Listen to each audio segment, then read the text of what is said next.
Hey guys, it's me, Joe. Holy was that a week, huh?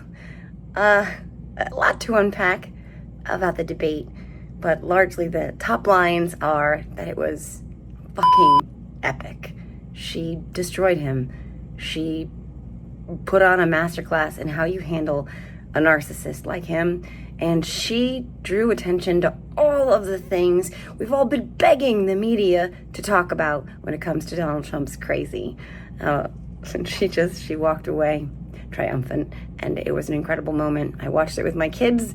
At some point my daughter left, but my son was cracking up laughing at just the absurdity of it. They're eating the dogs, they're eating the cats. Like, dude, what? But we can't relent. That was a definite good thing and a high point, but we are not going to let up for one single solitary second until this thing is over and she is 1000% the president-elect and future president. I'm also coming to you from Washington, D.C. I had the honor and privilege of being able to attend the commemoration of the 30th anniversary of the Violence Against Women Act. This one is very personal for me.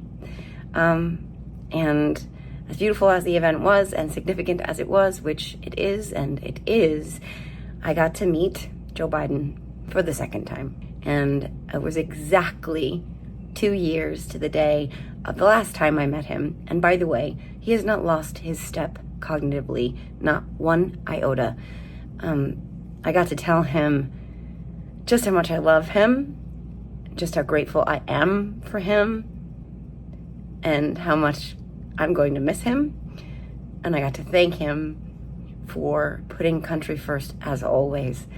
I was so proud to be able to talk to him and hug him and confirm for my trolls that he does, in fact, smell like hot chocolate on a snowstorm night. It was amazing. Felt cathartic. Anyway, this week's guest is my good friend, Ron Filipkowski. You guys are very, very familiar with Midas Touch executive editor, Ron Filipkowski. He and I were going to have a 20-minute conversation, and it went like they go, and we talked for quite a long time. We have a lot to say. His content is amazing. I mean, the most famous people in the world are retweeting and resharing his content, but he's also smart, and he's a real human being, and he gets it, and he's always gotten it, and I'm super proud to call him my friend. So I hope you enjoy this conversation, and I am still on cloud nine about getting to hug Joe Biden.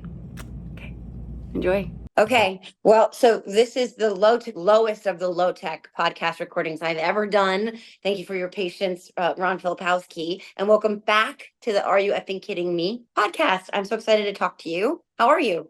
I'm doing well. Still in post-debate mode here. Yeah. Oh my gosh. And It's like a blooming flower almost. Like something new, some new aroma seems to waft by me every minute of every day where I'm like, oh, I forgot about that. Like okay, let's just jump into this right away. What were your top lines, your biggest takeaways? What do you think she did well? Did you think she did anything that she didn't do well? Would you have offered her any tips or anything like that? How do you think it went? yeah, I would, I thought that when the best, like the third question in where she brought up the crowd size stuff and people leaving, I mean, that was the big moment for me. Like we were all on a group chat, the Midas people, and like literally the second she said that, we all just were like, this is it, because you see, we've had this whole menu of stuff that we've produced over the last couple of years on Trump that we know gets under his skin and triggers him. And the frustrating thing, whether it's over his golf game or his hair or his makeup, there are so many of these little things that we know if they were ever said to his face, he would come unglued. Yeah. And crowd size is like probably the thing that infuriates them more. Sometimes I'll post crowd size clips and photos that I know are probably not like, okay, yeah, this is like an hour before his speech. Maybe everybody hasn't arrived yet, but I'll post it anyway just to annoy them because I know how much it bothers them. Like there's nothing more important to Trump than his crowd size. And so when she said that and I watched his facial expression, it's like you could see the tick, like I could just see him coming unglued. And I'm like, I said to the boys, I'm like, he's gonna lose it. And the question was about like inflation or something. And Yeah. she that was clearly a pre-planned thing to Oh yeah. trigger him. Mm-hmm. And when she said that, and he goes, okay, well, I'll answer that question, but I want to talk about what she said about my crowd size. Yep. I knew right then, I'm like, we got him. Oh yeah. I mean, crowd size. Remember, it's like what crowd size was what Sean Spicer was going in front of the press corps from day one. That was the largest crowd ever recorded. Milli Vanilli recorded all their own music. Like it was like seriously, it was like the memes. Honestly, was crowd size, and for to come this far to for all of us have been through so much. Especially in this last couple of months, but overall, to go for that crowd size thing to her so masterfully setting that trap in a way that she didn't look like she was bullying him. She looked like she was just laying out a piece of cheese, and she knew that that mouse was going to come over to that cheese, even though that mouse knew that that trap was there because he can't help himself. And she did that all throughout, right? She mentioned Throughout. Wharton. She mentioned people being Wharton. bored in When his. she mentioned the Wharton economist, again, I knew he went to Wharton. This is going to Yep. trigger him, Yep. you know? And she did it intentionally, right? I mean, Oh yeah. I obviously. mean, it was just like, that was, remember after the Biden debate, I think we talked after that. And it was just like the most frustrating thing for me is like, I know that they had a package of stuff like that planned for him Yeah. and he just couldn't do it. And like the golf game was the perfect example, Yeah. when Trump started bragging about his golf game. And it was just like that was the moment to create the viral, whether it was stand back, stand down, or, Yeah. the viral moment in this one was they're eating the dogs, they're eating the cats. That one, that is everywhere on like TikTok, Uh-huh. Instagram, Reddit. Like that was you have to create those moments to really like win a debate with the pop culture, which is important. Low information Mm-hmm. voters, not the Mm-hmm. junkies. You got to reach those people, the people that's why the cat lady thing is so important. It reaches people that aren't political junkies and don't watch MSNBC or Fox, right? Right. And so you're looking to create that moment. And that moment was there in the last debate with the golf thing. If Yeah. Biden had just laughed at him and just said, these are your golf tournaments, man, on your Yeah. courses. We all know you cheat. Yeah. I mean, that would have been the viral moment. But instead, what did Biden do? He's like, well, I'm a 7 handicap and I can kick your ass, Like, oh, Right. no. Yeah. And so, I mean, but Harris like came in with that plan and she just executed it perfectly. I mean, she really did execute it perfectly in such a way when she stopped and paused, where you were like, motherfucker feels like it's coming here. The former, like when then she finally said former president, like this former president, like even that kind of stuff, even that was so also masterful. But she had all the details and all of the content, all of the knowledge and all of the numbers and all of the facts. And she weaved into all of that John McCain, which that's the Another kind of thing thing. also, right? She just kept kind of like weaving in a little needle there. Oh my gosh, the world leaders are laughing at you. Yep. Like, oh my God, the military So many leaders things think you're that disgrace. so many things that like I watch him do all these Fox interviews and Newsmax interviews, and it's so frustrating because you sit there and you go, why won't they just ask him? Why won't they just say like, is it really a good thing that Kim Jong-un loves you? Yeah. That's a positive thing? Like, why is that good? Or on the Afghan withdrawal, or the Viktor Orban comments, things like that. And he never, ever, ever gets confronted by any of that stuff. None of Mm-mm. it. Mm-mm. And so that was really like the first time that he was hearing all of that stuff Yeah. coming at him. And it Yeah. was just like coming at him like a million miles an hour, getting hit, getting punched over and over again. And you could just see it. You could just see him having that hangdog look where he halfway through the debate, he refused to look at her. He wouldn't even look at her anymore. No. He Uh-uh. was a beaten man. Yeah. And And there's two sides to what you said that complement each other, actually, because it's true.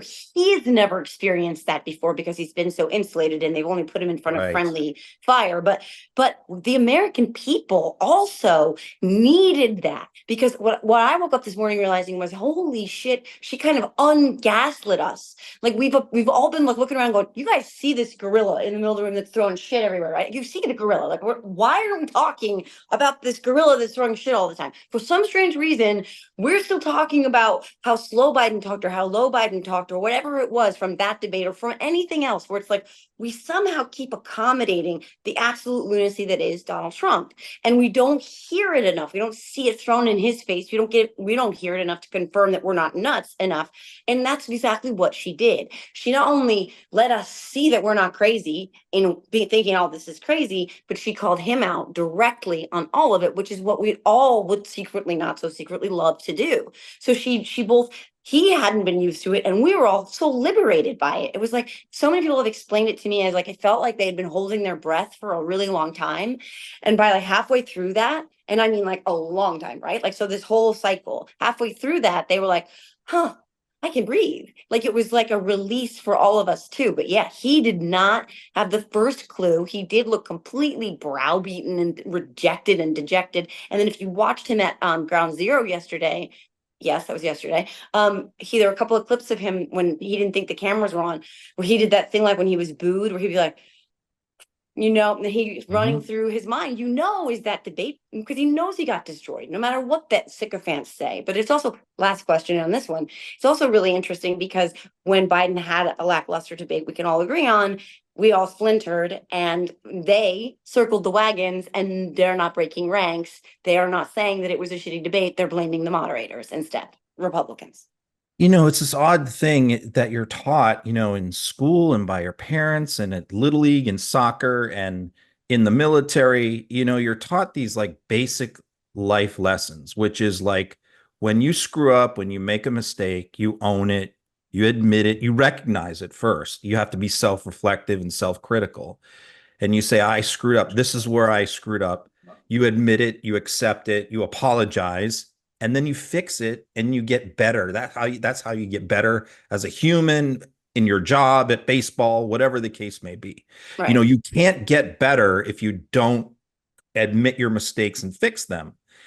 And that was always sort of the Republican credo, right? The party of personal responsibility. Yeah. Don't be a victim. Don't blame other people. That's what they said about Democrats, right? Don't be Mhm. dependent. Don't make excuses. This was like the Republican credo. And then along comes Donald Trump, who was raised by Roy Cohn, Mhm. whose life credo is the exact opposite. Power of Never positive admit you made a thinking or mistake. whatever. Never Yeah. apologize. Never admit you lost. Always declare victory. It's Hmm. the exact, and Roy Cohn is one of the most disgusting, despicable human beings in American history, who is Hmm. in the middle of all the McCarthy hearing stuff. That was his baby back in the Hmm. day. That's how he got his claim to fame. That's why Trump liked him, because he was such a pit bull attack dog in the McCarthy hearings, and that's who he Hmm. wanted as his lawyer. And Roy Cohn taught him basically his whole life philosophy that he has today. The problem is that philosophy has now been adopted by the entire Republican Party. You watch Fox News, you watch news, everybody is like this. Nobody apologizes in the Republican Party. Nobody Hmm. admits mistakes. Like the only people I saw that were honest on Fox about what happened was Neil Cavuto, Britt Hume, and Karl Rove. And those are old Yeah. school, old guy Republicans. None of the newer ones will admit that he lost. Mm-mm. But you have establishment senators too on that side going on TV and saying the same thing, that he won the debate. Like, United States senators saying that what you saw with your own eyes and heard with your own ears, you didn't see and hear with, that's what they're saying. And it is very cult-like, and it is really scary, but it also speaks to, again, that's not really about principle for them. It's just about staying like as a one unit and conveying one message. And that's why a lot of their like slogans and stuff like that are more effective and they're more resonant. But but they can't, like you said, they cannot spin their way out of, and I bet they're apoplectic because he actually did something that they probably told him not to do about the cats and the dogs thing, because they can't spin their way for the general public out of him saying they're eating the cats, they're eating the dogs, and then being corrected and then doubling down and saying like a guy at Applebee's at 2 PM going, but I saw it on TV. Like, no matter what Republicans try to say, the American people are seeing those clips. Like you said, that's the stuff that came out of this debate. That's the stuff that's all over social media. That's stuff my 14-year-old, well, he watched it live, but he also has seen all over TikTok. And they can't spin that into a victory in any way, shape, or form, no matter how hard they try. I mean, here's the thing, like in 16 and in 20, Trump had very experienced campaign team, very experienced operatives, a lot of old guard establishment people run a lot of campaigns who knew what they were doing. Those people are largely gone. The only people, like, he's got people like Jason Miller, who literally was like a low-level staffer in 16. He was nobody, right? So you got people like him and Susie Wiles, who's never run a national campaign before. And you got basically Chris LaCivita, who's like the one, kind of experienced guy who's a nut job. And Steve Chung, who's like been fired by every job he's ever had, who said that he thought he was done with politics, like he was never going to get another job in politics, understandably. And then Trump out of the blue calls him and hires him. It's like, and Lewandowski, the same thing. These are people who like literally nobody else would hire except Donald Trump. And yet, the team that he has now is nowhere near as good as the team he had in 20, nowhere near. And yet he doesn't even listen to them. Right. He has stopped listening to them. The people he is listening to are like Donald Trump Jr., Jack Posobiec, Laura Loomer, all these conspiracy crank weirdos have his ear now. And he's ignoring, you could tell, you could see it. He's ignoring the advice of the few professionals he has left advising him. And he's going with what he's being fed by these Looney Tunes.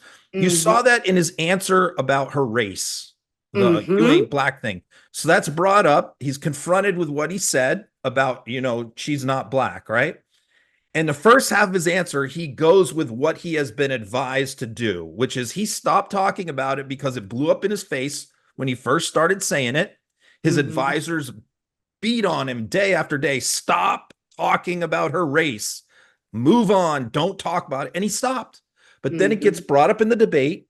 So he goes with the answer he's been told to give, which is, I'm not talking about that. I don't care about her race. She can be whatever she wants to be.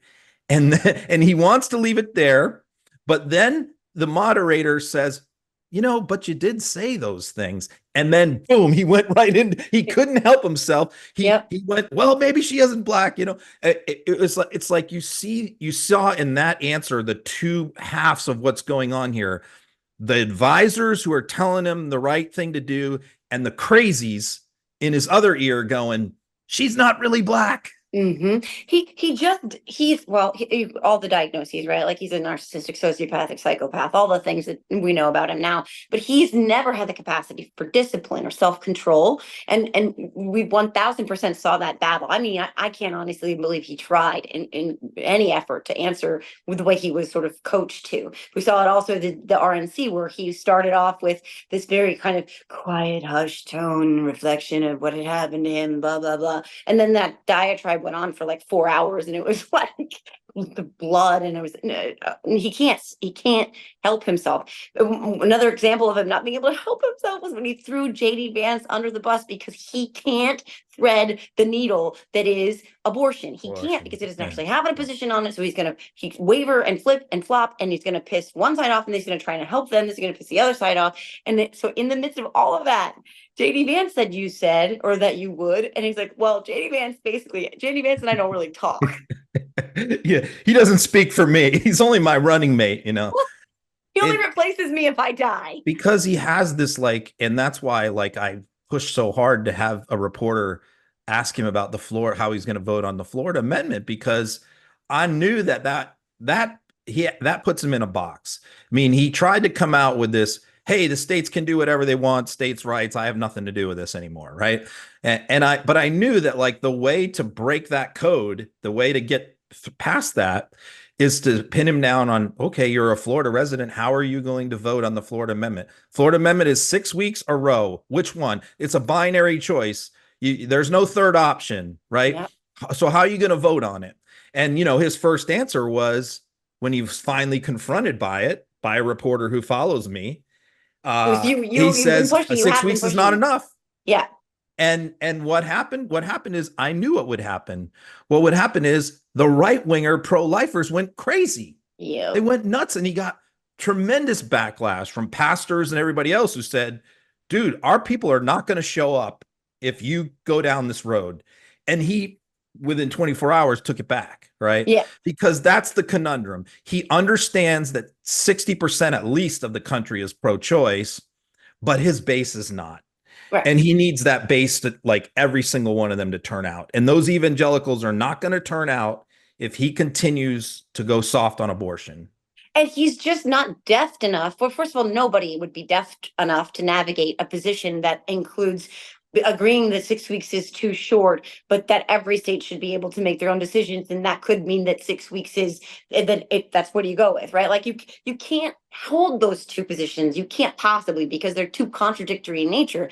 And he's trying to thread a needle that is literally impossible. So what he then said was, right, he said, I'm voting no on the ballot measure to make it the more like Roe, right? And I'm Right. voting, but I still think that 6 weeks is too But short. I still don't agree with Florida law. Yeah. Which is So insane. Right. there's no third option. There's Right. not a third Right. choice on the ballot. It's Yeah, 6 weeks or it's Roe. That's it. and And him continuing to bring up, I was so glad that she called him out on the, the afterbirth abortion crap, yeah. because I think that that's just something where, like, Republicans he could argue, well, Ralph Northam said this 6 years ago that this happens. Well, again, I've seen the Ralph Northam clip a million times, and Ralph Northam was describing a situation where the fetus could not be born alive. Right. That it was had severe birth defects, and the baby was not going to survive. And so that happens in, like, what, 1 out of every million pregnancies. Like, yeah. What he's describing is actually like giving birth to a healthy baby and killing it. Who would do that? Nobody's doing that. Right. Like, that's the thing too that's so sad, is that they've co-opted this thing where it's women who have babies they wanted. And nobody just signs up to voluntarily go have an abortion when they're full term. Why would you carry that baby all that time? Nobody's aborting a healthy child post-birth. That's not a thing. That's, first of all, murder, but what woman on earth would put herself through that? Would do that. Yeah. So it's usually very tragic, very horrible, very sad, very gut-wrenching scenarios in which case this sort of thing is necessary, but they have completely, reworked the narrative, and they're all crazy brains about this. But I'm glad she did that too. She had a lot of really, like, great, like, on repro, on the border, on immigration. I thought she just sort of ran the table on all the different issues. She was even really strong on the economy. I thought it was 95% good. I thought that the only thing that I would have done better, I think different, was the first question, where she was asked about, is the economy better today than 4 years ago? And she sort of went in a different direction with her answer. She didn't directly answer that question, but I think she should have simply answered that question. Yes, it is. And gone through the stock market, the economic growth numbers, what she inherited, the, unemployment, go through the number. She did not do that. But I thought that, that other than that, I thought just the rest of her debate was just pitch perfect and substance, tremendous amount of substance. That was the other knock on her. Oh, she doesn't really know policy. She's not substance. She's just all vibes. Well, we saw that that's not true. And she didn't sound like she was reciting something. She sounded familiar, intimately familiar with the information. I'm not saying that she is up, as well versed on all of that every single day of her, life as the vice president, but I'm sure she made sure the stuff that she wasn't 100%, sure on, that she is now. But what a lot of people didn't realize, also I didn't realize even, was how much work she's done with Zelensky, how much work she's done with our partners abroad. I think that I didn't know, and I pay attention as much as anybody else, but she really highlighted highlighted that as well. And now it's come to light that she and Zelensky have a really close relationship, which I, again, didn't know. And I think in terms of introducing herself to the American people, that was one thing, but she also sort of enlightened and enhanced even what those of us who are familiar with her already knew.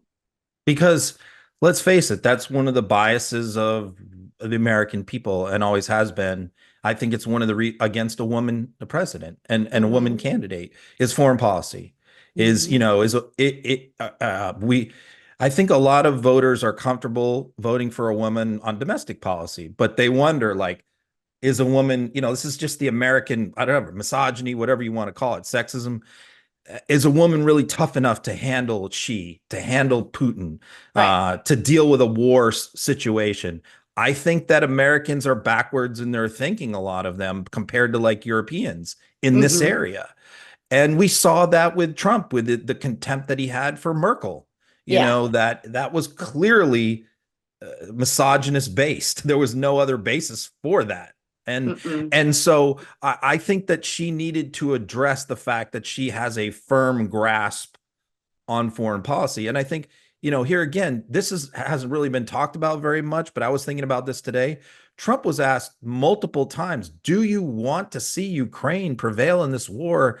And he would not say yes. And Mm-mm. that's a pretty easy answer if Yeah. you're a normal person and you're not owned by Putin. That's exactly right. And that was incredibly revealing. And she also said to him that Putin would have him for lunch, I think. I think Yeah. something his best friend is a dictator who would have him for eat him for lunch or have him for lunch or something like that.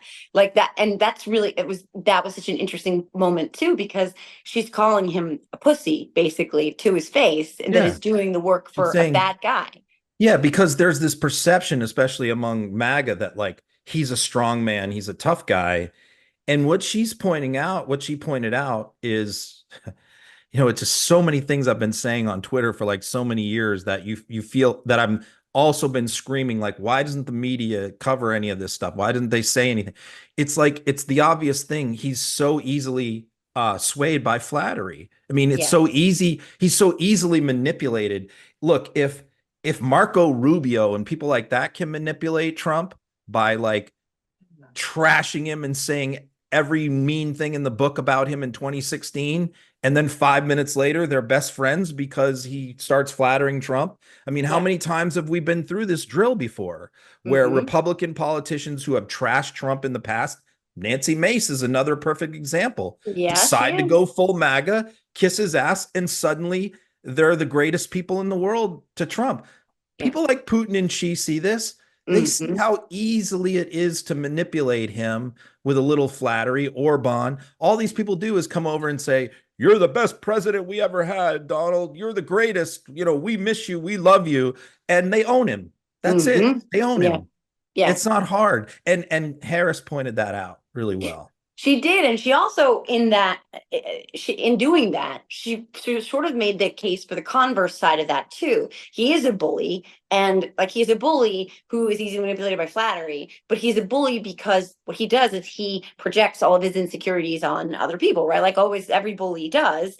And when you dress down a bully like that right in front of them, and they can't come back, like you really dismantled them and everything about them in front of all of these people. Everybody watched her say, you're weak, you're not a strong man, you're actually afraid of Putin. And like he couldn't look at her because he was afraid of her in that moment. And I think that that's the other side of like showing how easy he is to manipulate, which with flattery. Like JD Pritzker said that he had to say, can you do it in Trump speed, when he was asking for masks and like, respirators during the worst of the pandemic. Like he had to flatter Trump just to get freaking masks for the people of Illinois. That's the But the point. others, Yeah. right, it's gross. But like the other side of it's also true, where it's like he's gotten so used to people accommodating him just being a bully that they back down. That when she stood up and dressed him down, it was like, oh my God, it was as if someone had pulled the curtain back in The Wizard of Oz, and you just saw Yeah. all the gadgets and gizmos.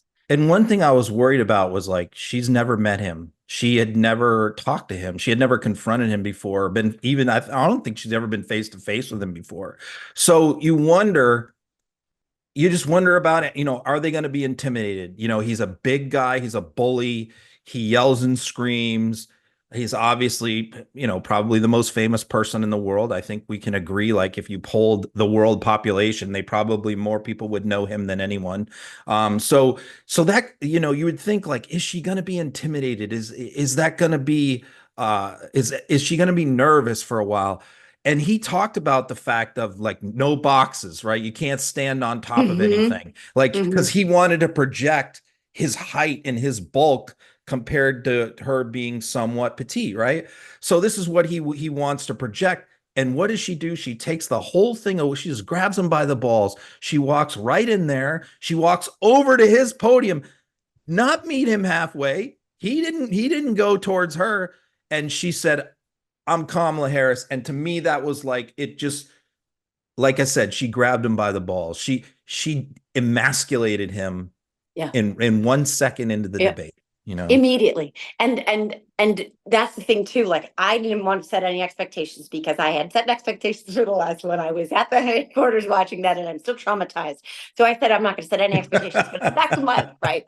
But in the back, I was asked to go to this one and I was like, I don't think I could do it. I don't think I'm gonna stay home. And my kids were home. But that's the thing that like in the back of my mind, I kept thinking, she knows who he is. She says it all the time. She has prosecuted guys just like him.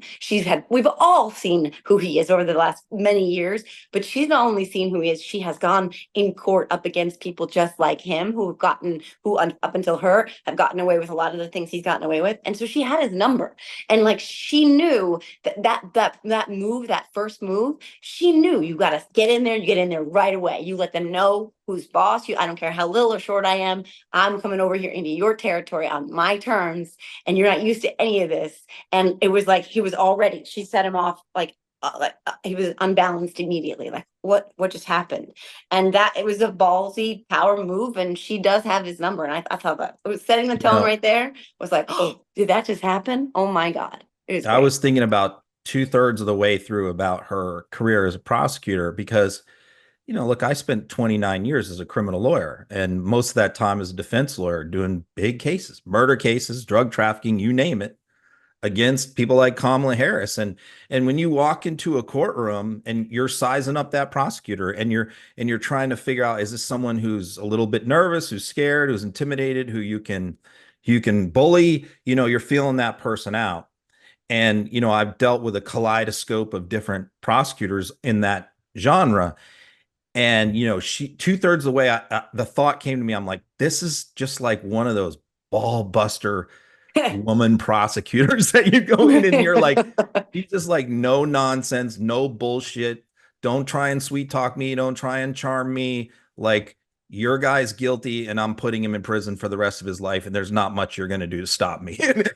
Right. I'm like, that was the feeling I got from her. And I'm like, she is just dealing with him like the criminal Yeah. defendant that he is. Yeah. Which is, and I know I love me some Joe Biden. I love me some Joe Biden to a fault, and which is what he just didn't get an opportunity to do. I mean, he just didn't get the He just chance to couldn't. do it, and it needed to be done. And ultimately, at the end of the day, through all of this and ups and downs and roller coaster of emotions that have transpired over the past couple of months, I think we ended up in the best possible position for us moving forward, so that we can prevail and he will lose in November. I really do And think that everything that's transpired has led us to that hopeful point. I want to go back to a point you made before too, where you were talking about the way that she presented her substance was in a smooth way, weaving in, triggering points, weaving in sort of the atmospheric type stuff, the field stuff Personal with the stuff, substance. But see, Biden's debate, what do you call it? The way that he does things, his methodology style, yeah. is totally different. His style is totally different. It's a bullet point style. Number Hmm. one. I can do Yeah, it by Biden yeah. impression. And here it is. Listen, here it is, guys. This is not a joke. Here it is. Number one, Yeah. number two, number Yeah. three, and you could Yeah. see that he's like memorize these talking points, and that is just not the way to go at someone like Trump. It's Mm-mm. just not. And she found the formula. And I think her team did. I think it was a whole team effort because I felt a team, and I was talking about this yesterday with Anthony, my co-host of my podcast, and we believed that she brought in a psychiatrist, I think, to her Mm. debate team. There was a Hmm. psychiatrist in that room that was telling her, do it this way. This Yeah. is going to get him. Because Yeah. I felt that like the what she was doing, either that or she was just a former prosecutor who is used to dealing with psychiatrists a lot because we use psychologists in court a lot and Yeah. psychiatrists. Mental health comes up a lot in courtrooms. Mm. And so I thought it could have been that or the fact that she had somebody on the debate team who was a trained clinical psychologist. I hope that she did, and I hope that everyone who has interactions with him of, any consequence does, because you can't separate that. You can't remove that out of what we're dealing with. I just wrote my Substack on the The psychology of press that whole does, though. ticket. They do all the time, which is again why we all feel so gaslit all the time.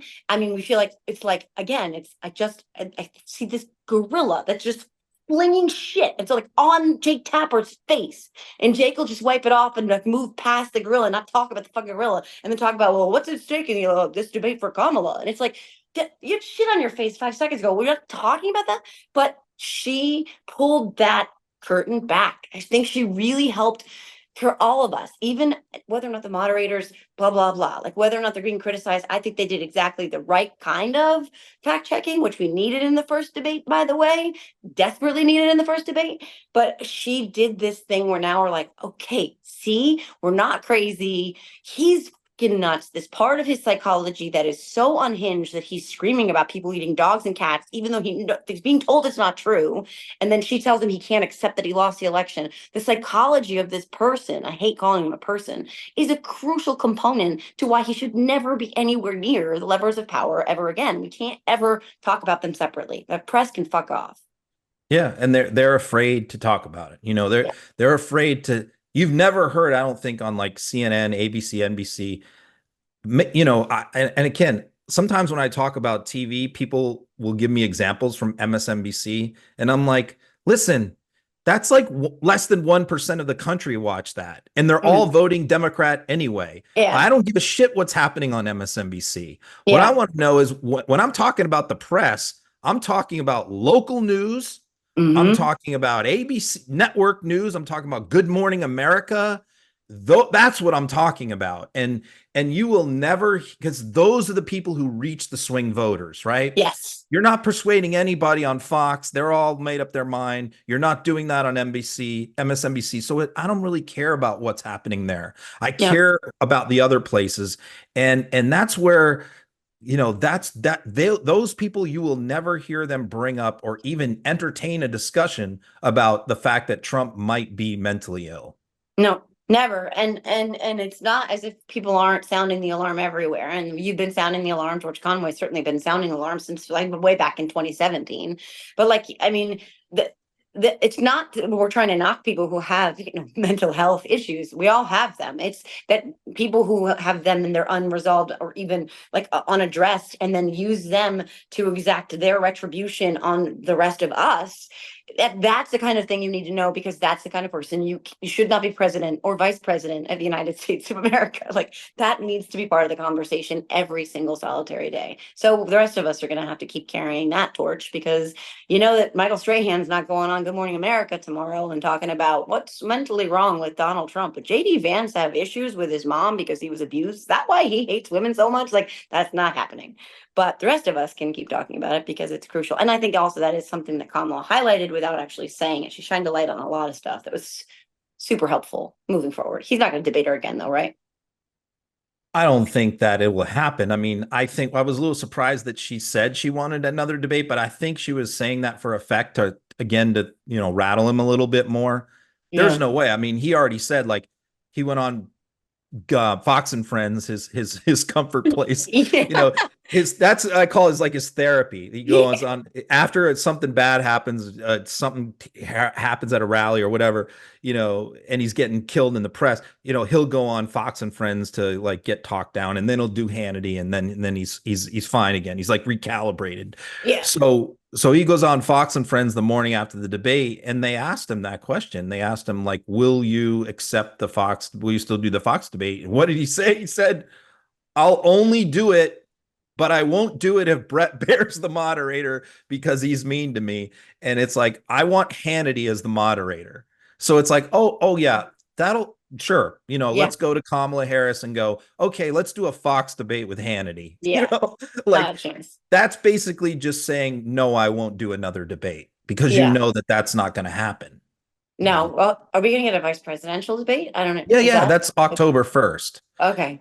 Oh, So that's going to that be will good too. certainly be interesting for sure. I mean, because Vance is extremely well versed on policy. He's a bullshitter. He's good at debate. I think he's good at making arguments and laying out his positions. Walz is a little bit more all over the place, although he does know policy quite well. People forget he was in Congress. Yeah. So it's just such a contrast where like Walz is just this outgoing, gregarious guy you want to have a beer with, and Vance is this weird, nerdy, creepy, guy who's also very smart and dangerous. So you just Hmm. wonder, like the mesh point, like how is how is the chemistry of that gonna go? I don't even know who the moderator is for that. It might be NBC. Yeah. I don't Um, know. I Not think what, sure, but yeah, that will I be a think factor, that'll be, and I think JD Vance, I mean, I think actually that contrast between them in terms of just how weird JD Vance is and how he doesn't know how to talk to people. Like he just doesn't know how to communicate, but in a real genuine way. Like, oh, do you work at this donut shop? As he's like ordering donuts, like, what He's is like that? Like a DeSantis. donut? Yes, Yeah. very much right. Mm. And that just never resonated the way that DeSantis wanted it to nationally. And it's, I think Vance is even weirder, frankly. I really do think he's I do weirder. too. Yeah. Yeah. And I think Walls is so, his strength really is so much that it's relatable, that he's familiar. He has that kind of Joe Biden quality in that way where you're like, oh, he could be my dad. He could be my uncle. He could be my grandpa. He could be my neighbor. He's the guy who, when drives by you and you have a flat tire, he pulls over. He's the guy who shows up with WD-40 and electrical tape and he's like, I'm going to fix your whatever. And if that's the kind of thing, I think when you highlight those two contrasts, I think that the American people aren't really going to be listening as much to even the policy on that. They're going to be looking for that distinction, I think. And And hopefully they'll And do that. here's what I Well, thought. I thought going into the presidential debate there was much more pressure on Harris than Trump because I think the voters pretty much knew who Trump was. yeah. Most of them had already made up their mind, like they weren't going to get that much new, although they got some. Yeah. But I thought, Harris was the one that 40% of the public said they needed to hear more from, not Trump. Right. And she was the big unknown that they hadn't heard from on foreign policy, on Afghanistan, on Yeah. Ukraine. And so there was a lot of pressure on her more so than Trump. This, I think, is reversed because of the age and the mental instability situation. Because a vice president, I think a lot of people are not looking at Walz like he will be president, right? They're just looking at him like he's going to be part of the team. So it's Hmm. almost like for him, this debate is like he's like a chief of staff, running Yeah. like nobody thinks that. Well, I mean, Harris is what, 55, healthy, uh, you know, like nobody thinks bad's going to happen to her. Whereas, so I don't think anybody really believes that Walz will be president, and I don't think he even wants to run for president. I think if we placed a bet like right now and Harris does 2 terms, I bet you Walz just goes off into the sunset. I don't think he even runs. Somebody I told don't me think he has confidentially that that burning he didn't desire want to be to. president. No, somebody told me confidentially that he told her he didn't have any designs, that he didn't want to be president. That was Yeah, one of the things they talked about, one of their first interviews, which versus was very Shapiro, different from who that's does. exactly versus Shapiro, who basically sat down and dictated to her. Walsh was like, I'm not here for that. Like she's you don't And I look behind your believe that. back.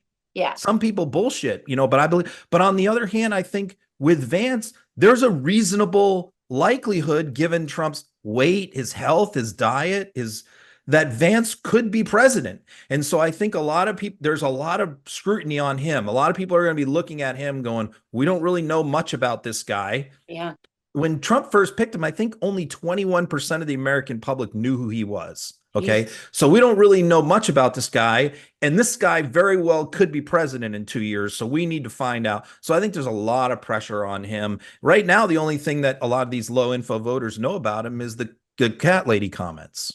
Yeah, and they do know that, and they know that big time because I will just, I'm not saying who, but someone I'm very, very close to, someone who was a Republican for life, someone who had proudly voted Republican forever, someone who wrote in 16 and changed their vote in 20 just because of a lot of different things, but because of Trump, recently told me that not just they were voting about this cat issue.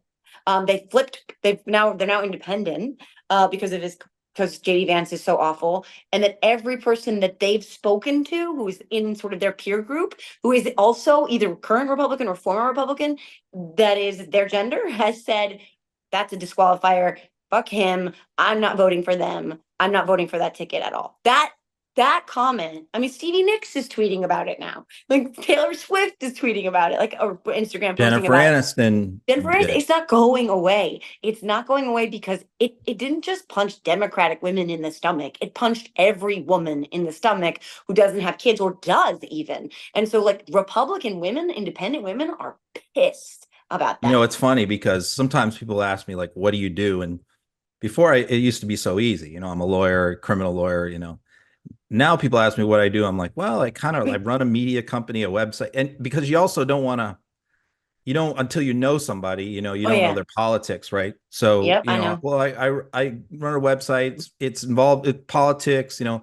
But then once you get to know, all I have to do is say, have you heard of the childless cat lady thing on and everybody, even people who aren't political, go, oh yeah. And I'm like, well, I'm the one who posted that, was the first one who posted that old Oh, clip, you know, and they'll go, yeah, that was you. And even my relatives, I'm like, they were like, that was you. And I'm like, yeah, I was the one who found it. I think it's up to like 30 million views now just on Twitter. And of course, tons more on Instagram and everywhere else. So yeah, you know, I had another viral clip on Vance a few years ago, the one where he said, I don't really care what happens to the people in Ukraine. That yeah. was mine as well. But that one, like, you know, it was like, okay, it was good, you know, like Tim Ryan used it a lot in his campaign, but because there are like 40,000 Ukrainian Americans in Ohio. Hmm. But, you know, for her to tie in Ukraine to the 400,000 Polish Americans in Pennsylvania, Genius. it's just so good, man. So So good, you know, good. Yeah, perfect. I was watching that today too. I was like, damn, that was so seamless. Like, wow, like you really did, and it Because, felt just, yeah, you know, people ask me like, why are you so hostile? Why do you hate Russia? Why do you hate Putin so much? It's like, I'm Polish. It's like, uh, hey, you know, my grandfather, I had ancestors executed by the Soviets after World War II, you know? So it's like, we don't like the Russians. Poles don't like the Russians. Ukrainians don't like the Russians. We hate them. yeah, I mean, it's not like people in Spain or England or, you know, Ireland or whatever. It's like, okay, well, Russia, yeah, yeah. No, we hate them. yeah. So It's it's yeah, like, when you're perceived to be like on the side of the Russians, that doesn't play with Polish Americans, and there's a hell of a lot of Polish Americans in Pennsylvania, yeah, as you. yeah, and that's exactly what she was so smart about highlighting how many of them are, but also that Donald Trump that if Trump gets in office, Putin gets his wish list, and that it's not ending with Ukraine. That the first place he'll go after Ukraine is Poland, and that's not you don't have to be an expert in foreign policy to know that. I mean, that's exactly what he'll do. So, and she called that out, and he never, like you said, he never said he wanted Ukraine to win, which means he wants Putin to win. And if Putin wins, that means Poland is likely next. And so a lot of Polish Americans have every right to be like, no, thank you. I'm good. I'm good there. But the rest of the world should be the same. So, I mean, it's a lot at stake coming And up, that's I for mean, the sure. Poles and the Ukrainians are like, they're tight. They're like brothers and sisters. They're tight. Yeah. They Hmm. love each other. And so, look what happened. Where did all the refugees go when Russia first invaded? They all went to Poland, Right.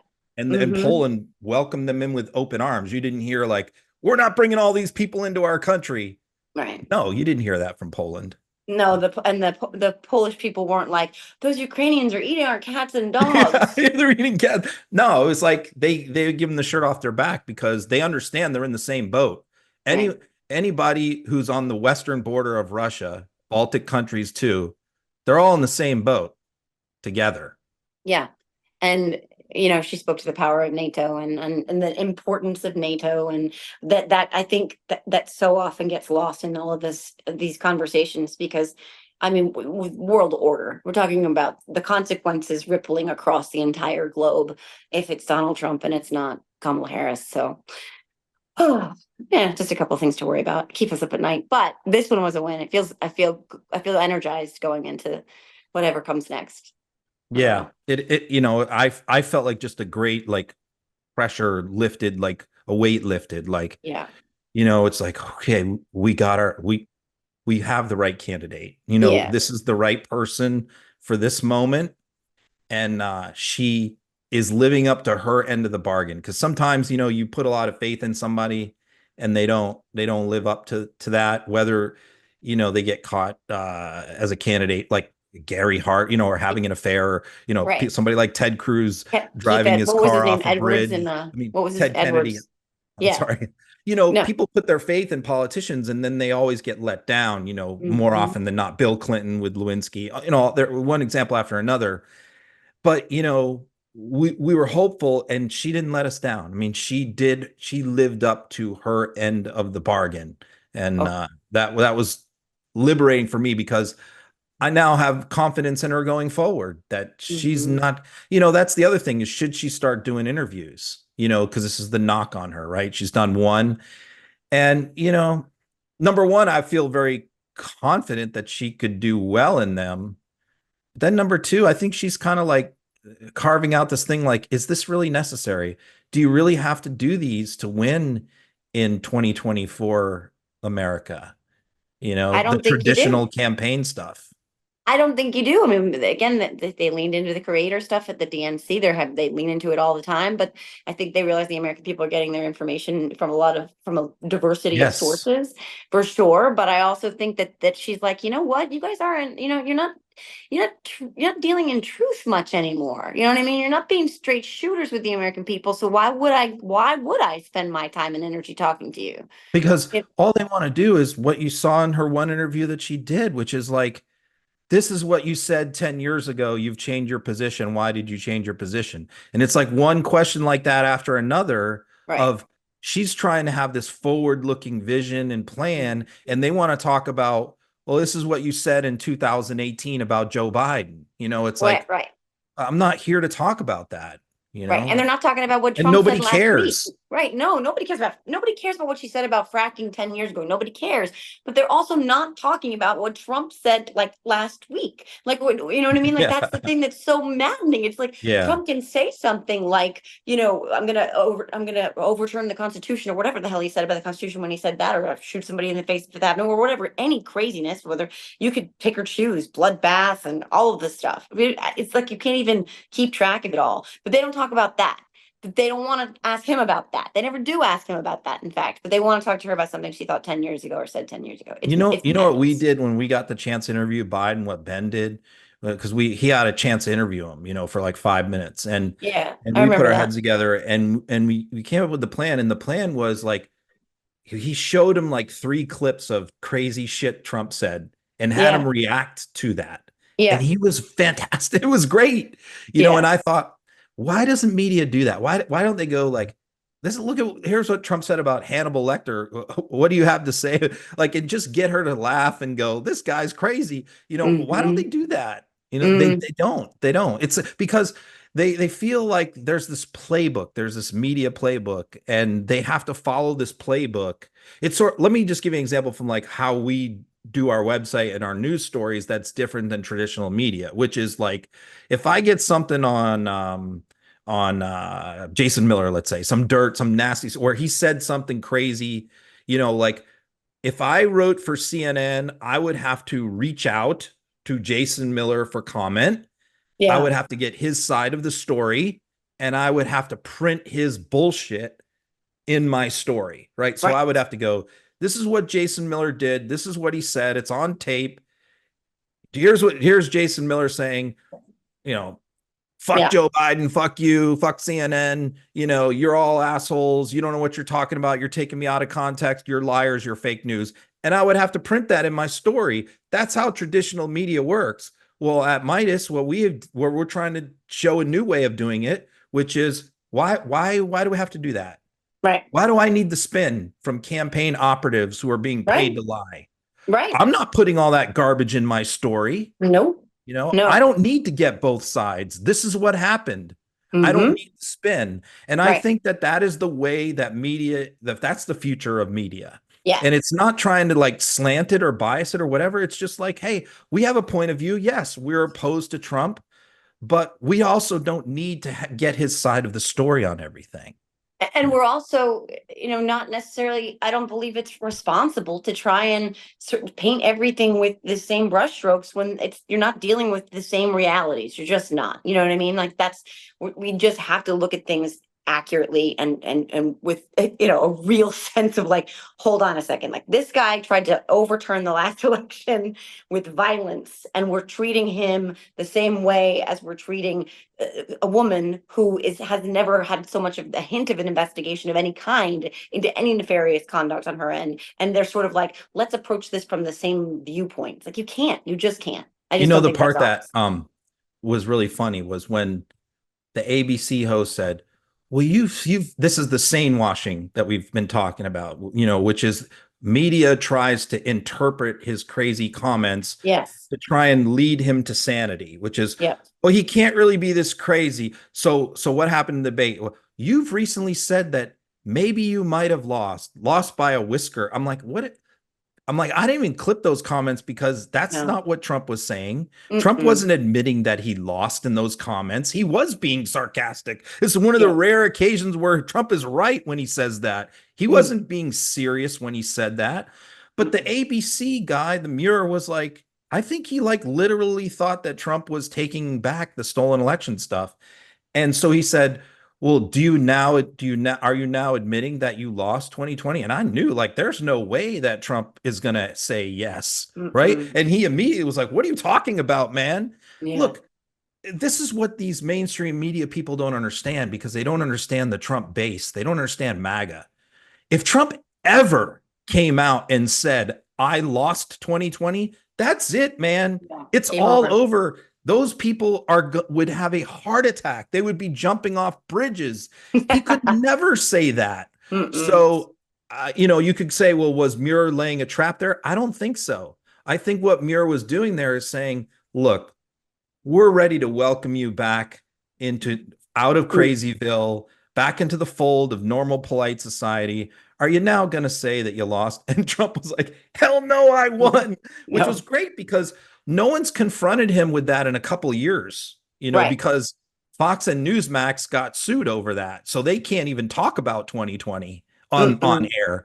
So Right. no one has really asked Trump, hey, do you still think you won 2020? So it was great for like the whole country to hear him continue to lie about 2020. Yeah, exactly. I think that for the country, for us to be able to hear all these things that we've been banging our heads against the wall for and over for all these years, to hear them come out, to be validated as far as we're concerned in saying that this is nuts, was very cathartic. I think that our collective held breath being exhaled speaks to that. I think we were all like, first of all, that she's a competent candidate that can carry the torch forward, but also like it was like a release of all this stuff that's been sitting there on the top of our chest for all this time. Like, come on, we have to talk about this, please. Really, let's talk about this. And it got talked about. So yeah, well, and Hardening the now, J, saying that that was a great question. yeah, Again, a question that has never been asked of Trump. Never. right, right. Do you think that you did anything wrong? Is there anything about J6 that you would change? No Fox host, no Newsmax host, no right-wing podcaster. I've watched every interview Trump has given for 3 years. He has never been asked that question. And it's Jesus. the perfect question because I know that Trump will not ever admit that he could have done something better or different or that anything he did was wrong. And that is the kind of question where the American people, everyone in America can say, oh yeah, well there was some fucked up shit that happened, right? I Yeah, mean, yeah, like there were some things that definitely should not have gone down the way yeah. they went down. Whether you are a Trump supporter or not, I think a lot of Republicans are like, yeah, J6 was kind of bad, Nuts. Yeah, yeah. even they will say that, but Trump Mm, won't say that. no. And so I thought that made him look terrible too. That the only person that he criticized about what happened on January 6th was the Capitol Nancy Police and Nancy Pelosi, right? Did he and say Nancy Pelosi? Pelosi. Yeah, But I mean, he criticized the police officers for shooting Babbitt. that's That right. was it. That's right. Right. That's it. Oh my God. Well, whew, looking forward to the vice presidential debate. I'm sure that's going to be fun. October 1st, you said I'll keep that on my calendar. But thank you for this. I needed to get your perspective on all of this. That's because it's unique in all the world, and it always entertains me and enlightens me. But it just feels good. Like because you're like, okay, there's my friend. We've been through some shit. This has been crazy, but like that was a good thing. I'm really glad that that happened, and now we can keep moving forward. Yeah, I told the Midas guys, I'm like, I don't know what you guys have like planned post-election, but assuming we win, if we don't have like a huge party in DC or something, like everybody comes because we're all over the place. Uh-huh. We got one guy in Texas, one guy Arizona, one guy Spain, Yeah. LA, Yeah. New Jersey, I mean, sorry, Pennsylvania and Maine, of course. And so, we really need to get everybody we need to have a Midas party where we invite people like you, everybody, a lot of Yeah. influencers Yeah. to show up. And because I think that we can really blow off some steam then, right? I Because mean, that's it. I mean, I never thought this was over in 2020. I thought this is going to be 4 more years battle. I never thought it was over, but this time it will be over. And you know what else signals that is Mershon continuing his sentencing until mid-November, because yeah. that tells the world. I mean, that should tell the world he's putting him in jail, Mm-hmm. and he is going to sentence him to jail time or prison time, Yeah. and he does not want to do that while he's running for president, of Right. course. Yeah. That's why he continued it. Yeah. And so if he loses this election, he's going to jail in New York right after, and Yeah. then it's only going to get worse from there. Right. And right. So we are And we then are we are done with him by winning this election. And of course, the alternative is, the worst nightmare since the Civil War. yeah, the worst nightmare for oh God, I get chills. We're not gonna put any energy in that thought. We're just gonna vote No, him in prison. I All right, think we're well, gonna win. I really do. knock on wood. I do too. My friend Jess Piper, she's in Missouri and she travels that part of the country a lot, knocks a lot of doors, has always done that. She ran in Missouri and she's going to events now that used to have 10 or 15 people in attendance in very red places, in very red corners of Iowa, Indiana, and Missouri, and Kentucky, and Kansas. And they are sold out. There's 200, 300, 400 people showing up at this stuff in ruby red districts. I'm like Nikki Fried, who you know who very well. She's knocking like she did in 18. She's knocking on doors in very red parts of Florida, and she's finding some very surprising answers. And I think that we are going to be very surprised by a lot of people You who may know, not want us to know how they're voting. I love Joe Biden too, but it was just very hard to get anybody to be enthusiastic Hmm. about, an 81-year-old boomer Yeah. whose stump speech includes about 50% of his stump speech includes stories that occur between 1945 and 1960. Yeah. And it's just like, Yeah. it used to just drive me bananas when he would tell Hmm. those stories. And it's Yeah. like, he thinks he's being folksy and cute, but what he's doing is he's reminding people that he's really fucking ancient. Yeah. That's not With super every helpful. story he tells about Yeah. 1952 and Corn Pop taking him out for a ride in the Studebaker, it's like, dude, you're reminding people how old I you are. know. Stop Not doing good. this. And so it was just difficult, I think, for people to get enthusiastic about him running again. I Yeah. think they were in 20. Yeah. But I think that's what she did. She injected that Obama energy back into the party that I it agree. desperately needed. Yeah, and I love Joe, and I love her, and I think that part of the reason she's also doing this due diligence and making sure that she's totally prepared for everything and she's killing it is because Joe tapped her for this, and she has, she their relationship is nuanced, but I think she really wants to make sure that he didn't do this for nothing. You know what I mean? She's putting every bit of energy and And you know what? dedication. I mean, like, assuming she does win, he will go down as probably the greatest one-term president in history. And Yeah. part of the reason is because he voluntarily stepped down, which nobody has really done before. The closest thing we can come to is LBJ, but LBJ had an extra year from the Kennedy assassination, and he was going to lose. He was probably going to lose his primary, like he was going to lose a Democratic primary, either to Robert Kennedy or Hubert Humphrey or somebody like that. Yeah. Or Eugene McCarthy. He wasn't going to survive the primary, and he knew it. So he was basically forced out.